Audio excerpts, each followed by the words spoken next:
Hi hello welcome to my channel.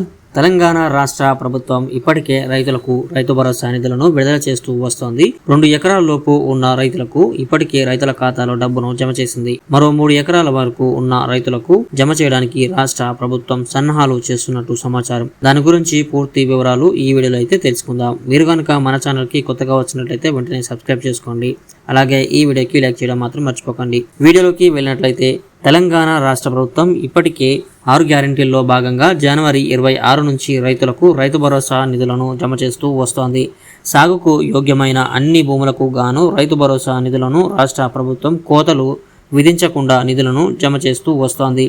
మొదటి విడతలో భాగంగా ఎకరం లోపు ఉన్న రైతులకు రైతు భరోసా నిధులను నేరుగా డిపిడి ప్రాసెస్ ద్వారా రైతుల ఖాతాలోకి జమ చేయడం జరిగింది.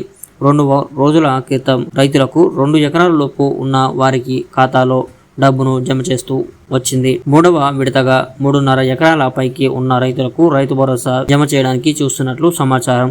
2 ఎకరాల వరకు భూమి ఉన్న రైతులకు రేపు లేదా ఎల్లుండి రైతు భరోసా నిధులు ఖాతాలో జమ కానున్నాయి. ఇప్పటికే ఎకరా వరకు భూమి ఉన్న వారికి ప్రభుత్వం 6,000 చొప్పున జమ చేసింది. గతంలో లాగా ఎకరా, 2 ఎకరాలు, 3 ఎకరాలకు విడతల వారీగా రైతు భరోసా సాయం అందించాలని నిర్ణయించింది. తొలి విడతల్లో దాదాపు 17 లక్షల మందికి డబ్బులు ఖాతాలో వేసినట్లు సమాచారం. మీకు రైతు భరోసా నిధులు పడ్డాయా లేదా అనేది కామెంట్ రూపంలో అయితే తెలియజేయండి. ఇది ఈరోజు వీడియో. మీకు నచ్చినట్లయితే లైక్ చేయండి. అలాగే ఈ వీడియోని రైతుల కోసం షేర్ చేయండి. మరిన్ని వివరాల కోసం ఇప్పుడే మన వెబ్సైట్ని ఫాలో అవ్వండి. Thank you.